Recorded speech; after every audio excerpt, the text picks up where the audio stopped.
Hey there, my name is Grace Cacciatore, Miss Illinois 2018, and I have the honor to be speaking with Miss Erika Harold, Miss America 2003, of course, representing the state of Illinois. Erika, how are you? I'm terrific. It's such a treat to be able to be interviewing with you today. How are you? I'm doing well. I just have admired you for my entire life, I think since the age of probably 4, and it really is such a treat to get to be with you. And it's really been amazing following your journey. You have had an outstanding journey in your career, but mainly your impact has been far and wide and deep to so many. But I first want to talk to you about how the Miss America organization has influenced who you are and where you are now in life. Well, thank you so much. One of the incredible blessings of competing in the Miss Illinois and Miss America organization are the friendships that you make and the opportunities that you're enabled to have. Being able to compete in the Miss Illinois and Miss America organization enabled me to graduate completely debt free from Harvard Law School through the scholarship money that I earned. It also gave me a platform at a very early age to find out who I was and to try to make an impact. My platform dealt with preventing youth violence and bullying, and I was able to travel throughout the country to try to meet with lawmakers, students, educators to talk about how we could create a more inclusive, protective community for young people. And being able to have that kind of an opportunity and that platform as a 22-year-old was a phenomenal opportunity. And you talk about kind of stepping into finding that voice and finding your identity and kind of finding your purpose. How would you encourage others to kind of do the same and finding their purpose and finding their voice to impact people? I would encourage people to think about the most difficult things that they have encountered in their life, those obstacles and those challenges, and then to ask themselves those tough questions about how did that experience forge me into the person that I am today? And then try to extrapolate some of those lessons and see how you can use that to inspire other people. On a personal level, my platform was based on my own experience being the victim of racial and sexual harassment when I was in high school. It escalated to the point where I had to transfer to a different high school. And at the time, it was one of the most difficult experiences I'd ever endured.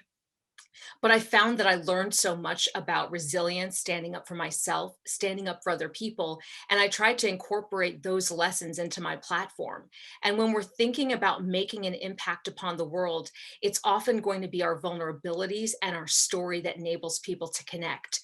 So often people focus just on the statistics, but it's the story that motivates people to change. And it's the story that motivates people to be the best that they can be. I totally agree that vulnerability is like our most powerful tool that we have to offer. And all of us have a story if we have the courage to be able to tell it. And imagine if we all did, we'd have so many people relating and empowering people, just as you said. And I know that we are just about to wrap up Black History Month. How would you encourage people to continue to honor and recognize Black history, not just this month, but every month and every day? I love that question because so often we just focus on February. But one of the things that we should do is to not just focus on famous Black people who made an impact, but to look at the Black people within your community and ask them their story. Ask them about the obstacles that they endured. Ask them what changes that they would like to see so that the road is easier for the next generation. And then think about trying to celebrate the Black people within your own community to give them opportunities to be honored. My grandmother is 99 years old, and a couple of years ago, she was honored by an organization that was honoring Black living legends, Black women who were real achievers in their own community, but maybe didn't get as many opportunities because of the racism and prejudice that they experienced. And they had this big banquet to honor them. And I thought it was so powerful because it honored the fact that they overcame obstacles and it held them up as really role models for all of us to emulate. And so, if you want to keep this story going and this month going year round, look at the people around you, see the barriers that you can break down, and see the people whose lives that you can spotlight to inspire everyone. So well said.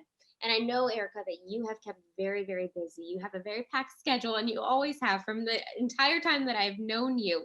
But catch us up a little bit about what you've been up to and your plans for the near future.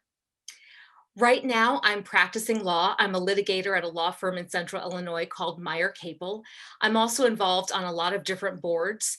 I most recently joined the Champaign County CASA board, and we work to provide advocates for children who are abused and neglected.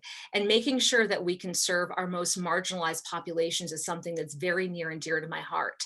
I also am a commissioner on the Illinois Supreme Court Commission on Professionalism, and the Illinois Supreme Court appointed me to its Committee on Equality. I'm also still involved in prison ministry, which I've been involved with for the past 14 or 15 years. I'm so grateful for the opportunities that I've been afforded, and I'm trying to use my career as an opportunity to pay it forward.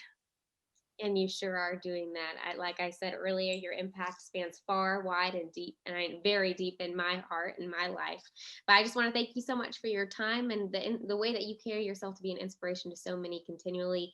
Your legacy is continually being painted. But I'm just excited to see who you continue to become. So proud of you, Erica. Thank you so much. And it's such an honor to have this interview with you because I've watched you grow and you inspire so many people.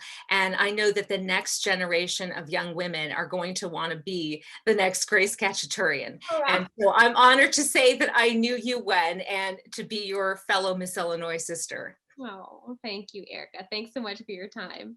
Thank you.